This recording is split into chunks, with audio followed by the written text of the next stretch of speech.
Welcome to Season 4 of Overcoming Working Mum Burnout. This podcast is all about preventing burnout in the workplace by changing the systems that impact how mums show up at work. And sometimes those systems are part of our social infrastructure outside of work. In the first 3 seasons of the podcast, I interviewed researchers, DEI and HR experts, coaches, and mental health experts. We talked a lot about individual change, because that is what we think is within our control. But if we stop there, the collective change that we need will not happen. Only 13% of male senior managers spend time in caregiving compared to 52% of female senior managers. This season, I am therefore interviewing dads. Unless dads are more active participants in the home and more supportive leaders at work, working mums will continue to struggle, burn out, and miss out on leadership opportunities. Men have to make room for women to lead at work, and women have to make room for men to lead in the home.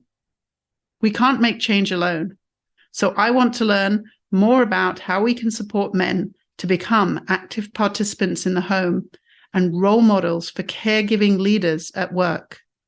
And when mums thrive, the world benefits. This week, I'm learning from Brian Anderson, who is a community organizer and dad to 2 girls.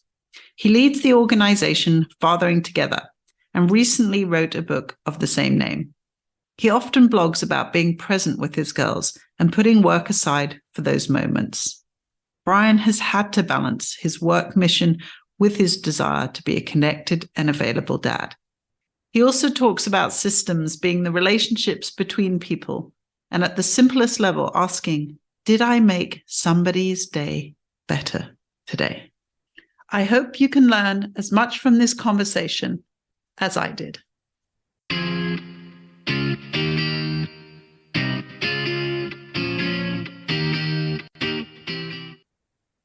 My name is Brian Anderson. I'm the co-founder and executive director of an organization called Fathering Together. We started it, my friend Chris and I, to really create a community of dads who care and want to see change in the world so that our kids grow up feeling loved and accepted and having active dads in their lives. And I've got 2 girls, they're 8 and 6, and they just started school this week. So we've been dealing with a lot of emotions and transitions on all the things that come with the new school year, and it's been a blast. My eldest just loves school. She wouldn't have a summer break if she could help it, whereas my youngest, the transition's a bit harder. She misses the camp laissez-faire kind of structure and has been feigning a sore throat all week because she doesn't want to go back, and it's only day 3. So we're in for a long 10 more years of education with her, but that's what's great about having multiple kids. You get to really stretch your parenting skills, because all the things I learned for 2 years with my firstborn, I had to reinvent with my second as she came into her own personality and skills. Yeah, it's so fascinating. Thank you for sharing that. I have 2 kids, and from day one, they were polar opposites. So my son, who's 14, he's on the autism spectrum. He has Asperger's, so he does not like going back to school because it's such a struggle. And one thing I asked him yesterday about his day, and he said, I felt lonely. And that made me feel so sad, but I'm trying to work out how to support him in these things. I'm learning a lot about how to support him better. And the opposite, my daughter, who is the social butterfly, who has so many friends and is so amazing at making connections. And of course, she had a great day because she was so glad to be back with her friends. So yeah, those opposite struggles. She loves friends so much. And of course, friends are challenging too. So she has different struggles that she goes through, but they are very different. The other thing I should mention, though, is I have a book coming out in about a month, end of September, and it really tells the story of my journey creating Fathering Together and what I learned from my own father as I reflected on our relationship and all the new skills I'm gaining being in a community of dads who really want to live an intentional life of fatherhood and having a kind of a dad first mentality where our lives are centered around fatherhood, not the job we have in that moment. And it's such a blessing. And for me, it really boils down to being a servant leader in your home, not just all these books we read about CEOs that became servant leaders to reinvent their organizations. And so I said, how do we reinvent our homes with stepping in and being a parent and not just defaulting to the mom for everything? Being a writer and a researcher, sometimes research and interviews and your creative energy take you in a direction you weren't expecting. And that was definitely the case as I crafted this book. So really excited it's done though, and it's going to be out in the world. Yeah, and I'm excited that you shared with me the introduction and first chapter with me. And I really resonated with one of the reasons you wrote the book. And quoting here was that your daughter said to you, "Dad, I know you're trying to help other dads to be good dads, but you aren't being a good dad to me." And goodness, that's so hard to hear. Now, I could feel like my kids might say the same thing to me. I'm here in the world trying to help companies and other moms with burnout. And sometimes I feel that job is more fulfilling to me than parenting. And that sad sigh of relief that I feel when the kids are back at school to a certain extent. Tell me a little bit about that process in terms of as well how that might relate to the pressures of being a dad and having a mission in the world, because that can really be related to not being able to be the best in all arenas that you want to be and can lead to burnout. So tell me a little bit more generally about that experience that you had that led to writing the book, but also then what has your experience of burnout or managing burnout? Yeah, thanks for pulling the Band-Aid off right away and getting down into it. That interaction will forever be burned in my memory, and I'm sure she will hopefully forget it, but if not, we'll have a great conversation in 20 years. That story really encapsulates a nexus of multiple levels, right? There's multiple interpretations that I've gleaned from that now, a year and a half later or so. And the first is giving myself a little bit of grace that she was 6 at the time. She doesn't understand the full scale and weight of stress that adults carry in making your budget and having food on the table and all those things. So there is a level of that I forgave myself.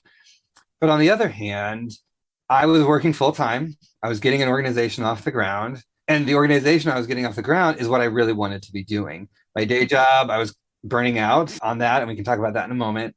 So all of my creative energy was really getting poured into this new endeavor called Fathering Together as a nonprofit. And so my daughter was getting my scraps, the energy that was left over, the stale day-old bread version of me.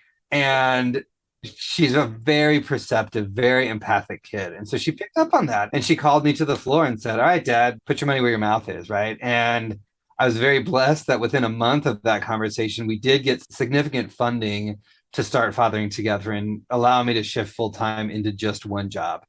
Now, obviously, being the founder of an organization doesn't really mean you have one job. I've had 17,000 different hats over the last year and a half, but having that moment and that kind of metaphorical slap in the face from her made me realize, even though my passion right now is creating this new organization and connecting one-on-one with dads, helping them understand where they're burning out or where they're disconnecting with their children and their partners, it allowed me also to turn the mirror on myself and say, okay, how do I keep some creative energy on the side so that at the end of the day, when they want to play Legos or Barbies or any number of games, I don't say, oh, let's watch a movie instead so that I can quietly answer emails while they're glued to the TV. That's not parenting, that's babysitting. And I don't want to be a babysitter. Most dads I talk to don't see themselves as babysitters, and stepping into a new mindset with my kids was essential. And the third piece, though, really, I think we can get into more with the burnout is what are the expectations in the workplace on parents and non-parents too, right? Just because you don't have kids doesn't mean you have to work more and pick up the slack for all of us parents that have children to feed, right? I think for me, and as I look back on the pandemic, a lot of us have realized our obsession with working and working is not healthy. And how do we have a better balance individually, but systematically across whole sectors to allow for everyone to be able to go on vacation or leave work on time so they can be a coach for a sports team or take their kids to piano lessons or any number of things that might also give them life rather than just the work we do. Exactly. And I think too, part of the privilege that you and I have when we're thinking about our missions being related to parenting is that one, we learn a lot about it through all the people we meet along the way. And so we're constantly learning how to be a better parent. But two, it does force us to reflect back on how we are turning up at home as a parent. Because again, I feel very much when I learn new tips from another mum that I've interviewed, or that I need to apply them to my own life and see whether they work, so that also what I can give back to organizations and parents is tested, mum tested at home too. So yeah, I feel like in some ways too, the closeness of my mission and the closeness of that to being a mum does help in certain ways. I previously was, again, so privileged to have another passion for my research of community change in public health. But again, that didn't every day help me with mothering necessarily. So yeah, there's some interesting ups and downs, twists and turns with all these adventures we have. Totally. And I think I also come from a very like heteronormative, like I've got a wife that is working, and there's some alleviation there, right? That when I'm having a bad day, she can pick up some slack. When she's having a bad day, I pick up some slack. If we're going away for the weekend with friends, we've got someone to turn to. And there's a support system built into our marriage that single parents have to look elsewhere for. And depending on your socioeconomic stat, like there's so many other intersections here. We don't have time to get into all of them, but I think it's just also good to know that my white male Catholic background, like middle class, like all these identities I hold provide a baseline of privilege that I hold in tension with the work I do every day. Thank you so much for that. Yeah, let's dig a little deeper. We've taken the bandage off. Let's dig into the wounds a little bit here then. Have you experienced burnout? Can you describe that a little bit if you have? People don't recognize burnout necessarily. So I always find it really helpful when someone can describe what they've been through.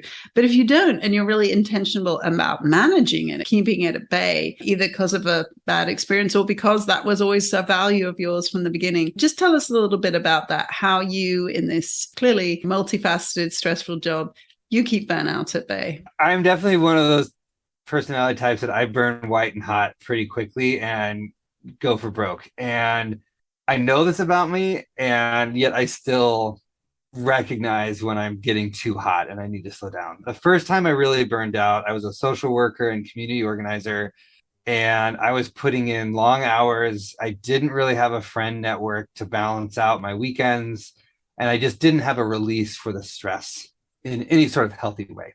And so I'm obviously no longer a social worker in the formal sense. And my last really was this past summer, where I was finishing the book. I was trying to fundraise and get some stuff in place. And I recognized the distinction this time around, because I do have healthier balances in my life. But the difference that I've noticed when I'm burning out is my creative energy is gone.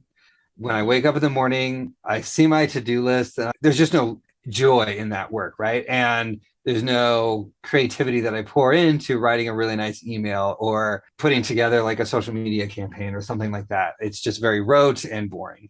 But the other piece of it is a cynicism builds up in me. And I'm like, why am I the one that has to fix this system? Or when I was a social worker, why is this person in the place that's making me work harder, right? Like I wasn't angry at the system. I was angry at this individual who is the victim of the system. But I was really aiming my anger and frustration at the wrong places. And in all of these different ways, like it just highlights for me the different ways I've experienced burnout. And each time I've experienced it, because there've been plenty of times in between, big and small, where I learned, okay, how do I like navigate my day job, my creative hobbies, my unicorn space, as Erodsky talks about? How do I incorporate all of these in healthy balances so that as a burnout starts to happen, if I'm working a 9-to-5 job with benefits, then I can tell my boss, hey, I really need to go on a vacation. If I'm consulting, then I just slow down my client intake, right? And try to pull the levers on what needs to happen so that I don't completely wake up one morning and I'm just like, nope, I'm just going to stay in bed all day.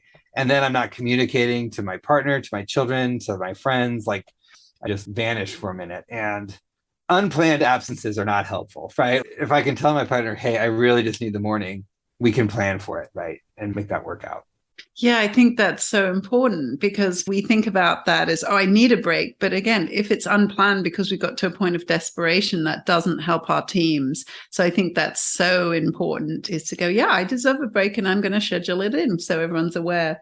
But I think to your description of that cynicism and feeling like a victim yourself of this situation, those are such early great signs that people can recognize. When you start feeling resentful, especially resentful against the wrong people, that's such a good early sign of burnout, as well as the cynicism. And then the frustration with things that maybe you wouldn't previously get frustrated at. And I think, as you described, if you don't have, like you said, the network of friends, we have these unhealthy work habits. And so to unlearn them, we actually have to replace them with other things. So if we're not replacing them with time with family or friends, then yeah, we're going to look at our email again. So it is this active unlearning that we really have to do. And that certainly for me was that reminder to actually get out of the house, get away from my family, get away from my emails, and do something, a hobby that was mine. That was also such an essential first step for me. So I appreciate those.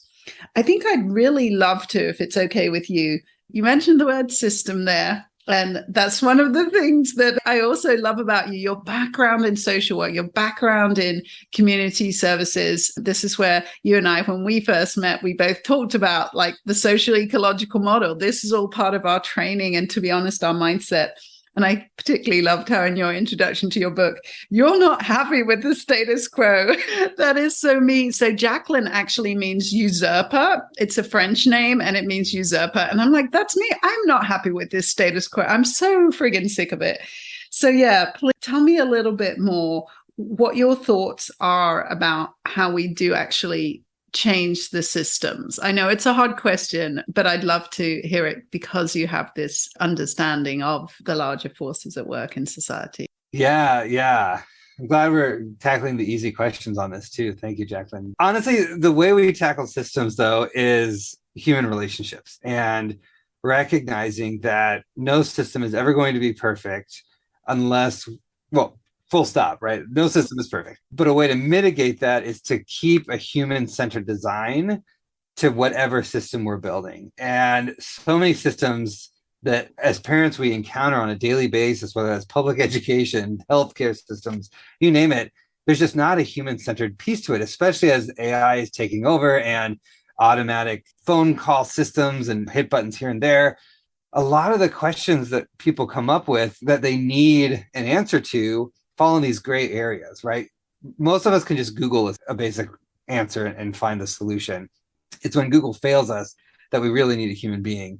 And when we have systems that don't have humans in them, then things start to break down, at least from my perspective. And so by starting with the one-on-one interactions that we have, and how do I help my neighbor or how do I help my coworker get through the day that much easier, then we begin to start seeing these patterns in other spaces.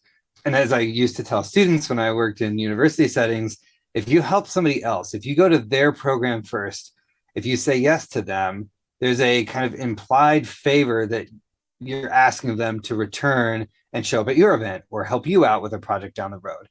Not everyone's necessarily going to take that, but if you're putting yourself out there to say, hey, I can help you figure out this system or figure out this problem, then you're working together and that relationship connects you. Even if you have a lot of differences, you found a common ground to struggle against this other thing. And the more those interactions, those human relations start to look through these lenses of problems we all have. And when we look at these problems from a shared lens that we can all solve, again, human-centered, but basing it on a foundation of trust in one another to fix a system and to build a new system, rather than just the other way around of here's a solution, let's see if it fits. And perfect example is our keyboards. No one likes keyboards. They hurt our wrists, but we use them because someone designed this and said, this is the way it goes based on the technology at the time. Yet now we have so many other different keyboards that you can find out there that are ergonomically correct and all these different things. But that wasn't a human designed element in the beginning. And so how do we do that with our systems? And I think one of those things is when we look at our workday, for parents, it's not helpful. And especially when we have kids in school, because I need to get downtown for work sometimes. And in Chicago, that can be up to an hour. if I need to be downtown at 9 o'clock and my kid's school day starts at 9 o'clock, what am I going to do for that hour and a half that they need to be supervised? Say on the opposite side, they get done at 3:30. My clock runs out at 5. Again, another hour and a half. And so for them, I have to find childcare or I have to do an aftercare program, which is additional money out of my pocket.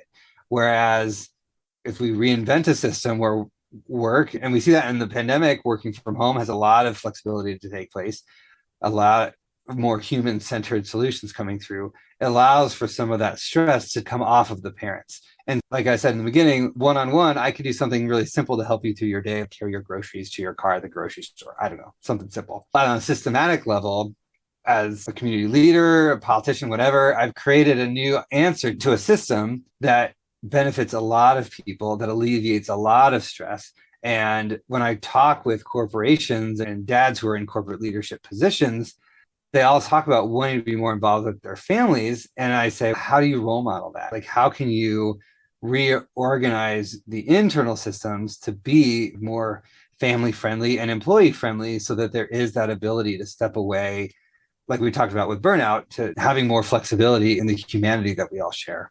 That's fantastic. I think those are all great examples, because I think systems change is something, I think lots of people think of systems as a thing that has to change. The system has to change. The systems are about the decision makers. And again, it's how do you change those decision makers? So yeah, I very much appreciate what you're saying. And to hear those words again, human-centered design, I haven't heard them for a while for myself. So that's great. And because again, the research I would do is, I was in a technology institute and everyone was saying, well, this data and this technology is going to help us. And then they come back to me and say, why isn't it working? I said, because you haven't got any human in it, not just the human-centered design in it, but we need people to help us. Like you say, we can Google the easy answer, but most of our lives are spent in this gray where we actually need somebody as an accountability partner, as a support. It's the same when I help companies with their AI systems within healthcare. They've got all the AI solutions, but they've forgotten it has to integrate into a human workflow with humans appreciating this innovation, and it doesn't always happen. Not to mention the fact that cool systems never understand my British accent. Yes, and skin tone, right? A friend of mine said, hey, did you know motion sensors for a lot of things, especially like faucets, are designed off of very pale skin? And so people with darker skin tones don't always activate those motion sensors the same way. And I was like, are you serious? Even those are racist? And they're like, yeah. And it really makes you realize the nuance that comes in the human-centeredness of it all. And who's the human really at the center that we are building this around and for. And it's the same with heart rate monitors originally that were on the wrist. We're having the same problem with skin tone. It's so fascinating to think how far back you have to go in a system's design to realize where it went wrong. Because again, we don't think about those systems that exist now. We don't think about why they were designed and what they were designed for, yet we're using them for all these things. Such a challenge. Could we also talk a little bit then about what leaders and organizations can do to help dads in particular, accepting that the premise, because I've already had some of these conversations and folks will be able to hear on the podcast, that we definitely need more space for dads to be able to, like you said, they want to spend more time with their families. So how do we give them that support to do that? How do leaders and organizations learn to do that or decide to do that? One, it's recognizing, though, that a lot of the leaders are dads themselves, and they are perpetuating their own disconnect in a way by working the longer hours, assuming their partner and everyone's partner can stay home, or assuming that everyone has the freedom and the privilege to just take time off, or any number of things. I remember I worked for an organization a number of years ago where the CEO, the executive director rather, made this cavalier comment about his salary. And I looked at a couple of my friends and I'm like, in the back of my head, I'm like, you make 4 times what I make. And that's really inappropriate and setting a powerful tone that shouldn't exist, right? And ultimately, F you, right? Congratulations, you have a second home, or you have all these other privileges because of the salary you get versus what I get, and you employ me, right? So there's this weird dynamic that happened. I tend to be a bit more egalitarian in my thinking, if that isn't obvious already. So just to warn you and your listeners. But I think the way to go about this is having more women and just not men in leadership, right? Non-binary folks, people of color, just diversifying the leadership decision making. What we are alluding to with the systems, if you have more voices and more perspectives to solve a problem, it's going to be nasty and gnarly and it's going to take a lot of time, but you're going to get a healthier, more relationally focused solution. And relying on just a few key people that tend to be white men at the top to make it for everyone, you're not going to get that depth and richness to a solution. And the first thing is make sure the people that are making the workplace policies and building culture are those that have a stake in it from different perspectives. And that could mean inviting an entry-level employee to give their perspective, a parent, a non-parent, any number of voices to say, okay, how do we make this work? But the other piece ultimately is making sure that the leadership walks the walk with everyone else. And I've met some really innovative tech companies that are coming up and from the very beginning of their formation, setting up policies that even if no one has children yet, they're putting in a policy so they can be attractive to people who do have children. And it's not just a bunch of 20 somethings that can just work long hours and be cool, because that's not going to be healthy for those 20-something-year-olds. So yeah, having a diverse group of people helping them set the policies within the corporation or the company, and then having the senior leadership following through with those policies in their own lives and being vocal about it. If I'm the CEO and I've got a kid in Little League and I'm a coach or assistant coach, clocking out at 4:00 to make sure I get there, sending a company-wide email saying, hey, I'm not going to be there. If you contact me, I won't respond because I need to dedicate time to my kid.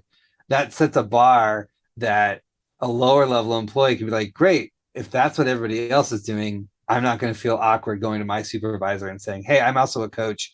I need to leave at 4:00 tomorrow too. And then it creates not just an atmosphere for people to be more honest and open about it, but it also creates another level of camaraderie within the office and making it okay to have a personality and a richness to your life that you can then share within the office that may not have happened before. Exactly. That role modeling is so important because, again, you can't just give permission for others to do it, because if you're not doing it yourself, nobody else feels safe either. And also they need to see those like behaviors operationalized. That's what I feel like so much, this kind of articulation and touting of these values, and they've not been operationalized. Now that actually means, like you said, sending the email out loud to say, I'm going. And that's the other side of this quiet quitting that we're hearing about, which is, I totally understand when there is not psychological safety, you definitely have to be quiet about when you leave and the limits you put on. But if we can have our leaders actually doing out loud limits, then yeah, that's really going to help everybody for sure. But as we think about that too, I'm starting to see how companies are starting to say, yeah, we're reducing our paid leave because of the current economic climate. So how do we also, I'm not asking you any easy question today, Brian. Oh my goodness. Why are these the things that are last to come, first to go out the window? And how do we really communicate this central benefit of them? Again, systems are only the decisions people make. And as somebody called out, it's not companies that are deciding this. Who is actually deciding? Who's the person deciding to reduce maternity leave, paternity leave too? How can we change where these policies sit in the hierarchy of importance? Oh, man, I don't think we have enough time, but I'll just answer quickly and succinctly that I had a conversation yesterday with someone who said growth for growth's sake is cancer, and unchecked growth is cancer. Like in our bodies, that's cancer. That's the definition of what cancer is. And she was really, though, speaking to this like ever climbing stock numbers and ever climbing growth. And the faster you grow, the more successful your company must be. The Fathering Together early stages started as just a Facebook group. And then for the first year, it was relatively small. That's not true. We had 10,000 by the end of our first year, members just joining. But the first couple of months, it was several hundred dads just joining and sharing stories. And then when we hit 10,000, we were like, oh, we're on to something. This is getting complicated. And then by the end of the second year, we had over 100,000 dads. And it was amazing. I was like, oh my gosh, people like me. Like I was like that popular kid at high school. But the amount of stress and weight to find volunteers to help run the space, to create quote unquote guidelines and cultures for this online space took a lot of effort. And I learned a lot about myself. I gained a lot of leadership skills. I appreciate all of that. But like any system, once you start dehumanizing to just say, we just won't allow any posts like X, then you're going to get a post that's in the gray area that you're like, do we let this go? And we had a member whose child was going through chemotherapy and he asked, I don't have a job, I need some help. But we had a strict no GoFundMe's, no asking for money, because where does that line go? But he was so well loved in the group. He was one of the original members that we said, okay, we'll let this one exception. And sure enough, within the day, I had 20 requests from other dads saying, hey, I've got a sick kid too. I'm like, see, this is the challenge we face. And how do we vet all these things? But I think the bigger question that you're asking about is, when a company says we're doing away with X or Y, I think it comes down to, in the for-profit space, are our shareholders, are our profit margins where we need them to be? And in the nonprofit space, it's around impact. Are we hitting the impact numbers so we can get donations from funders and all these things? And a lot of that just comes down to data. And for centuries, for millennia, we didn't exist on data like we do now. And somehow we survived. Progress was much slower, but it was very much more organic and experiential and based in the biology of the worlds that our ancestors lived in. And I think for me, we need to go back to some of that and ask, is this explosive growth in tech necessary? All of this made up money in the Bitcoin world and cryptocurrency, it doesn't really have value unless we give it value. And so how do we put value into our employees? How do we recognize that my employee needs the time off so that the time we have for them in the office is that much more efficient and impactful? And they need those times off so there's not burnout. And am I in this for the company to grow? Even the CEO is an employee of most corporations, right? Like, they could be kicked out. And if we recognize that tenuous situation we're all in, that we could be out on the street without a job, we start to maybe think a little bit differently, that if the margin of profit is 0.75 instead of 0.5, what's the long-term effects on the health of the employees versus just the shareholders, and who do we really want to have benefit there? But again, I love the question. It's something I do think about quite often, but I know my board president, who's an economist, would have a very different response, because we have very lively discussions every time we talk about it around value and productivity and all the other things that go into those mathematical models that economists use. But for me, it really comes down to what I said earlier, like, how are you helping somebody's day a little easier? And in this sense, as the boss, how do you help your employees have a little bit better of a day? Because if they're more productive, you're going to be better productive, and you're going to be able to market the company, make business associations with other companies that much smoother, because your employees are happy and firing on all cylinders. And in a very roundabout way, it comes back to this idea of servant leadership, which is what I grounded my book in, and defining that my success as the leader, or as a father, my success is really at the growth and development of my children, and or in the office, the growth and development of my staff, not just the products we put out. And if we have that mindset, I think we've seen in case studies from businesses, and hopefully as we start to implement this with dads in our projects at Fathering Together, we'll see healthier and more balanced families coming out of this. So yeah, really focusing on that growth and development of humans. I love that interaction that you made between those two, because that is what I'm most concerned about, my kids, their growth and development in the same way. So yeah, so putting that back into that workplace versus the products that they are. No, I'm not interested in the products my children are or the products they can sell. That's so important. And I think too, just that back to, like you said, that can you carry the groceries for someone? Because systems change and all these questions, they're overwhelming and they're so hard to answer. But you can really, on a day-to-day basis, think, did I make somebody's day easier today? That is something that we can all reflect upon and have an answer to. So I appreciate that. I appreciate that it can come down to that. And fully knowing, though, as parents, we know those first few years of life, our kids don't care about how easy our day is, right? There's a lot of developmental growth that comes with understanding and having empathy for those around us. But there's plenty of people, and there's some really cool Instagram channels and other folks that are really putting out content for even the youngest of kids to start developing that kind of other-centered mentality, that empathy that we all need to have some level to carry within our humanity. And I'm being really mindful of that between my daughter and my son. I definitely want my daughter to understand she needs to look after herself. She definitely is other oriented. And so I'm reminding her to look after herself as much as she does all the other people she looks after. And then on the other side with my son, who definitely, partly because of his diagnosis, is self-focused. And it's okay. The key to unlocking some of this is to have the other focus too. So it's so interesting to think about the active counterweights that you almost have to provide, because we're so influenced by the social expectations by gender too. Yeah. Yeah. And it's like when you're flying in a plane, you're supposed to put the mask on first before you put them on somebody else. When if the air pressure goes, there's a certain level of you can't help other people if you're burned out and you run through all of your energy. So yeah, it's a daily balancing act, because one day you're going to tip one way, the next you need to tip back. Well, I haven't eased up on the questions, and I'm not going to at all. you're doing too well in the answers. What do you wish mums did more of to help dads play a more active role or to help themselves? Yeah, you warned me you're going to ask this question, and I thought of some ways to respond. And I know lots of dads are worried that their wives are going to be so mad. Yes, you're going to make me lose clients out of my response.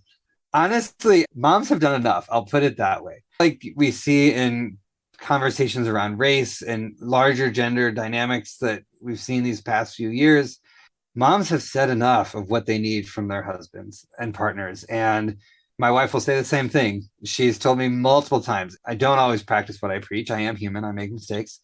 But I know what I need to do. And I'm doing my best to implement plans in our family that alleviate stress for my wife. And some of the things are easy for me to do. Some of it's harder because it goes against my nature, or it's just more complicated. But I think honestly, like the onus is on us as dads to listen, but also to hold each other accountable.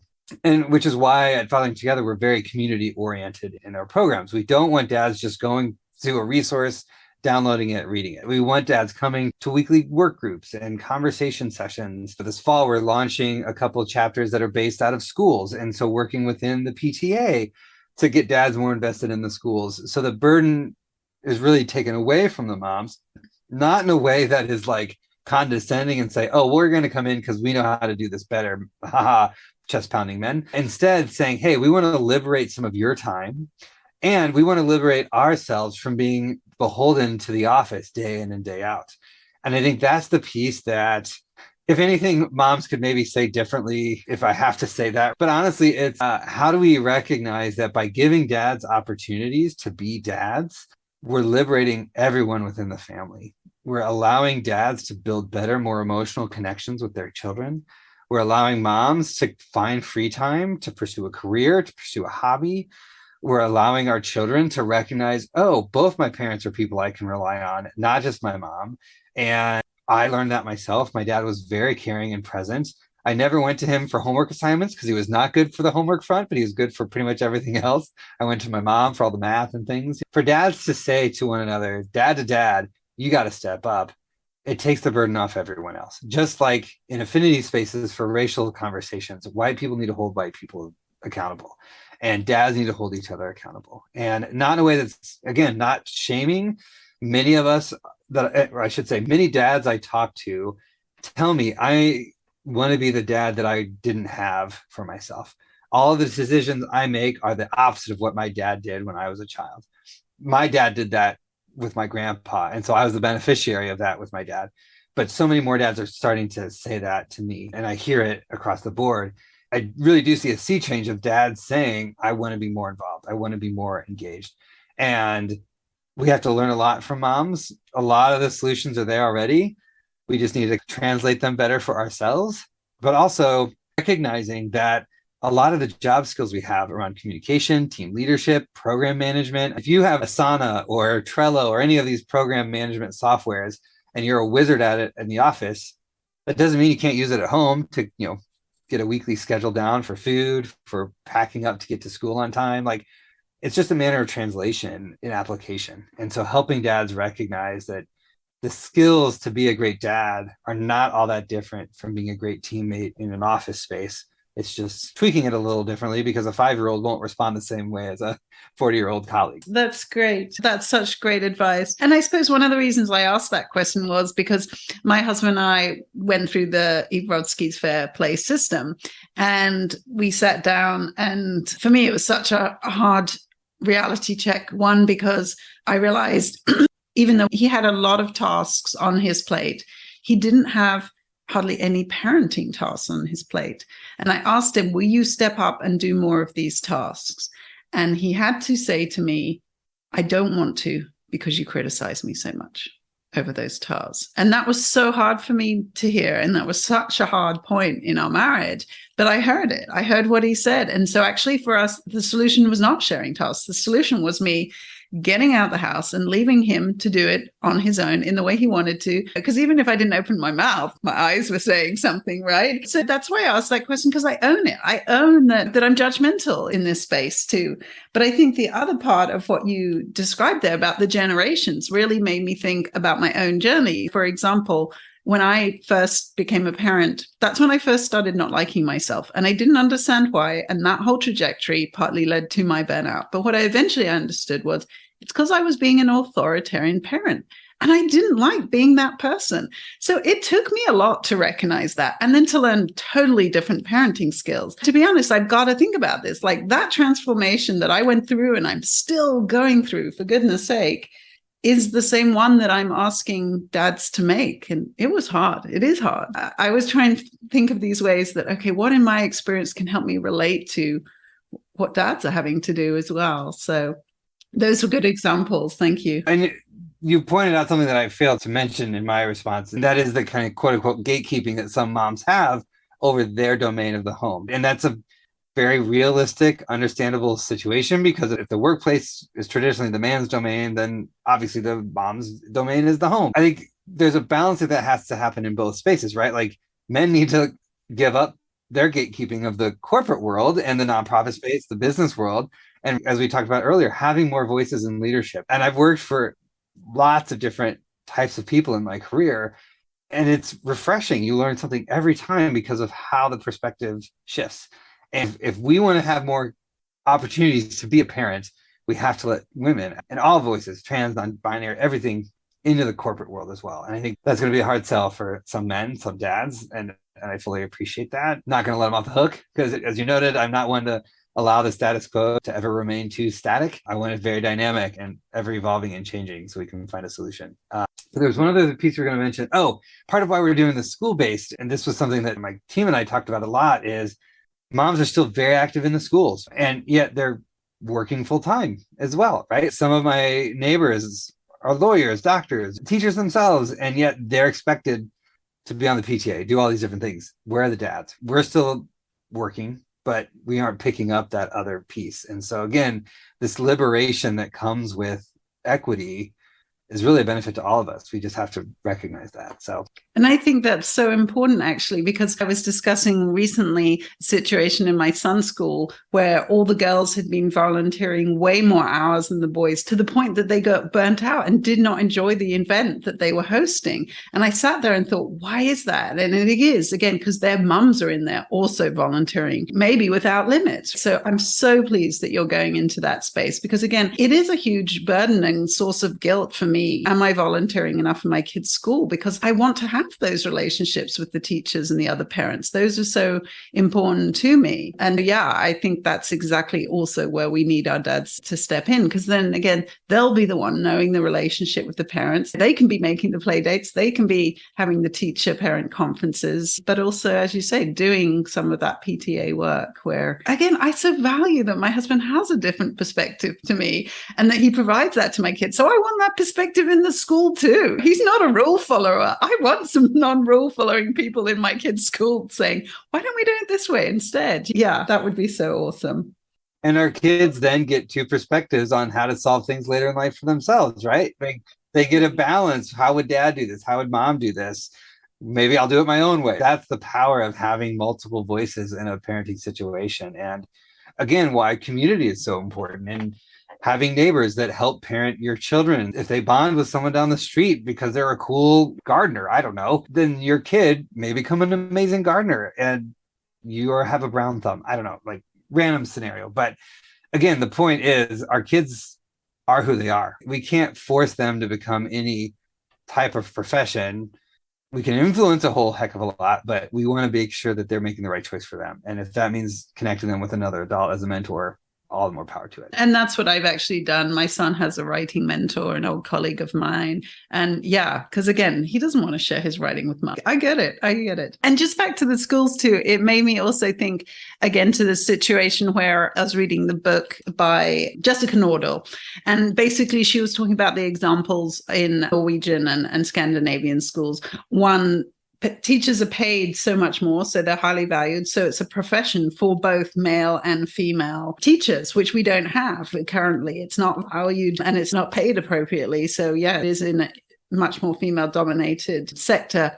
But also in some schools they're not even using any sort of pronoun or male or female gender assignation as in the very young kids, again, so that we don't have these social influences around gender. So I'm just so fascinated by those types of policies, and maybe they're still experiments, but I think that's the level that we need change. But while we're waiting for that, getting dads into the PTA is a more accessible, open venue for us now. So appreciate that you're in there. So just before I do ask your dad joke, because again, I think humor is so important in this process. And as we say in our household, dad's fun, but mum's funny. Just give me a little vision of the future home and work life that you want for your kids.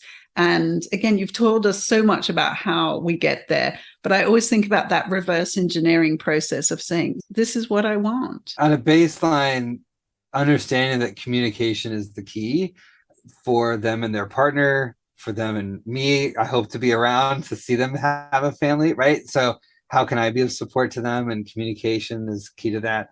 But honestly, I want them to have the value of the confidence to do what they want to do with their life, whether that's be a teacher, be a full-time parent, being whatever, knowing that nothing's going to be handed to them and nothing's going to be easy, but their mom and I have their back in every opportunity that they want to excel at. And my wife is actually the soccer coach this fall for one of my daughter's teams. She's like, I really want to do this. It's way more work than I realized, but I really just want to do this. And for both her and my daughter, there's just this new bond I see forming around this love of soccer. And my other daughter, she's fine with soccer, but her heart is more in the theater like mine. And so we've been talking about looking up piano lessons and a theater class. And so again, letting them know that all these things are possible. You just got to really work hard and really want it in both their future. And that applies to vacations and non-work space too, and making sure that they weave that into how they craft a life for themselves with whatever partner they end up with.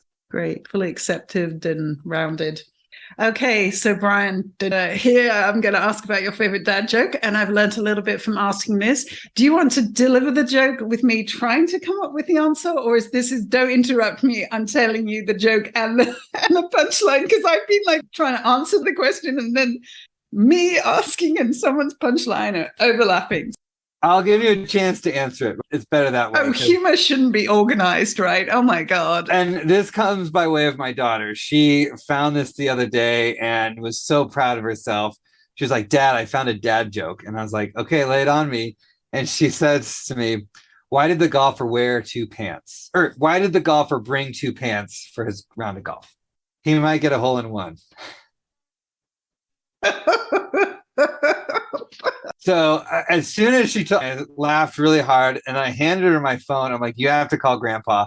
Grandpa would love this. And she knows how to use my phone. So she dials my dad and she's, Grandpa, I have a joke for you. And I could hear him laughing.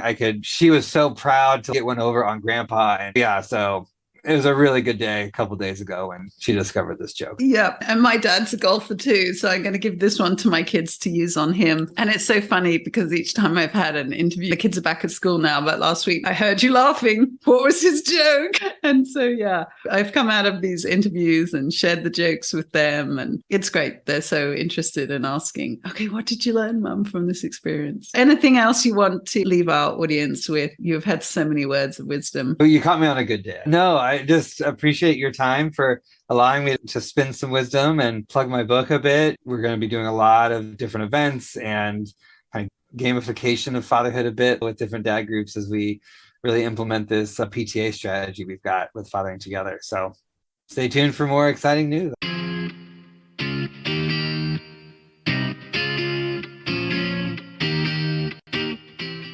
Thanks so much for listening today.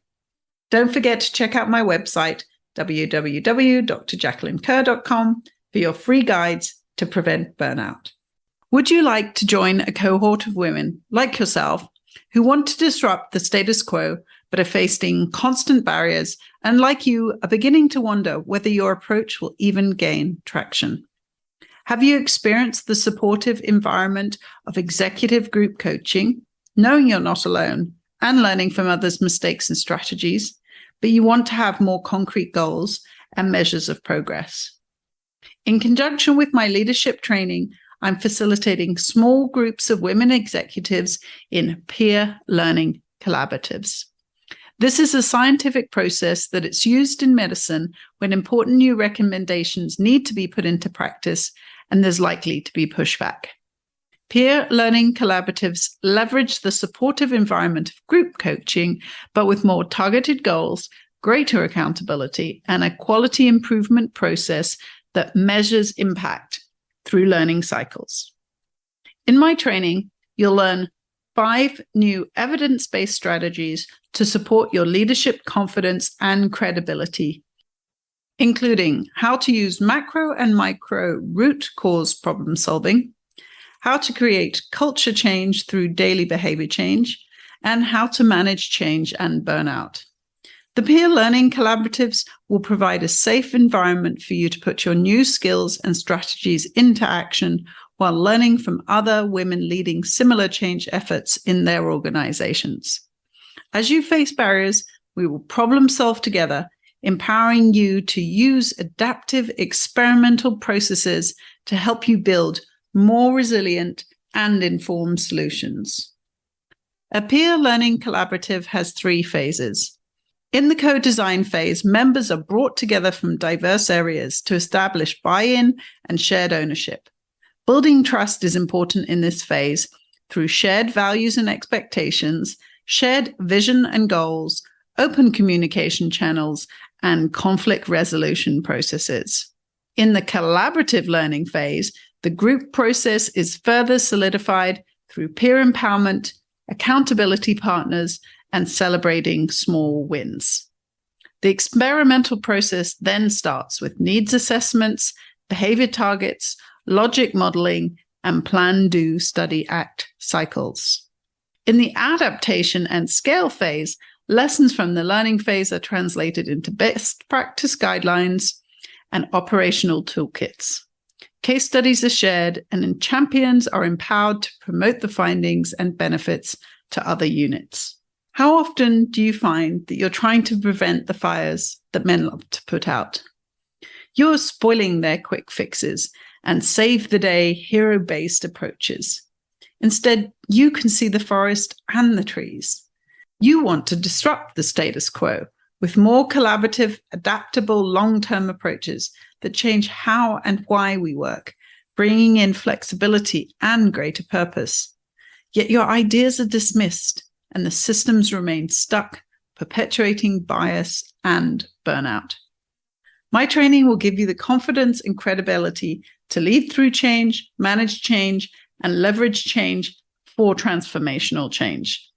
It will show you that your intuitive, gendered intelligence is supported by tried and tested scientific frameworks, and it will provide you with more processes and tools to leverage that knowledge for greater impact and social good, based in public health science, behavior change science, and implementation science. Never before have we been through a global pandemic, racial reckoning, mental health epidemic, or great resignation. With a recession looming, post-pandemic stress levels are likely to remain high and resources low.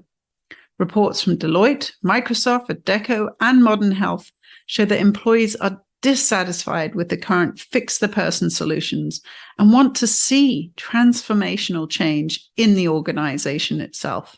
The need to lead with impact and provide return on investment is greater than ever, in more uncertain, challenging, and complex times than ever. During these times of monumental change, there have been few guiding frameworks for leaders. There are not yet evidence-based solutions to these new, emerging, and urgent problems. So it's even more essential to use evidence-based processes to manage change. My behavior science tools will enable you to embrace complexity, lead through change, and manage the overwhelm. I want to help women leaders with a new playbook for compassionate and competent leadership in times of change and complexity, with evidence-based frameworks and strategies for moving beyond the status quo and leading the workforce of the future. When you join a peer learning collaborative, you'll gain confidence, camaraderie, and compassion for the challenges you face. We will use scientific tools and processes to guide our progress, use behavior change strategies to keep us on track, and key indicators of change to evaluate our impact. Over a 12-week period, you'll set goals for the changes you want to see in your organization. You'll operationalize them as behaviors. You'll prepare your organization for change by creating a safe learning and growth culture. You'll roll out and measure what is working and why, and develop ways to overcome barriers to change. You'll share your progress and challenges with the other executive women in your cohort so they can benefit from your experience, so they can provide support and ideas for solutions, and so that together you can exponentially grow your learning, leveraging each other's adaptations and innovations to similar problems. The training and cohorts will be available in 2023. In the meantime, I've created a free masterclass to introduce you to the 5 key strategies, because change can be scary and you still might be uncertain about what it takes.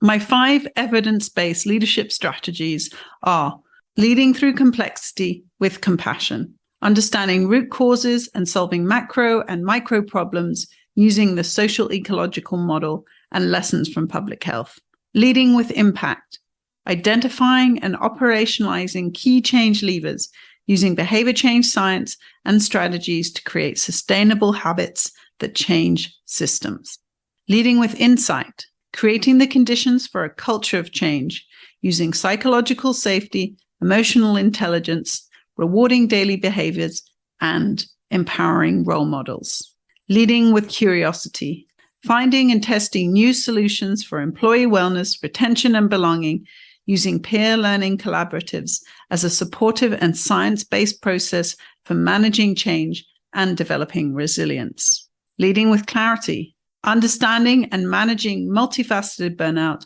so you and those you lead can thrive through change using multi-level burnout solutions.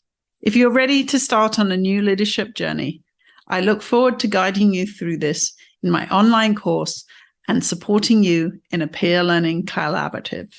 Please direct message me to get access to the free masterclass or sign up for the 2023 start. And please remember, burnout can be related to serious health problems. If you're experiencing physical or mental health symptoms, please contact a health provider or call the appropriate helpline. This podcast does not replace medical advice. Take care.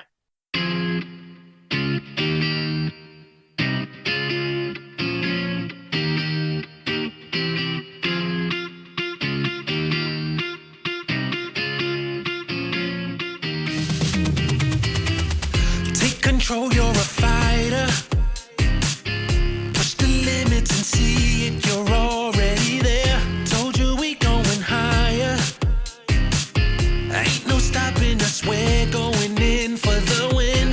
And we're gonna celebrate. Then we're gonna do it all over again. And we're gonna rock this place, 'cause this is our day. We're gonna do it together, through any weather, rain, sleet, storm or hell. We're gonna prove it together, move it together. There's no option to fail.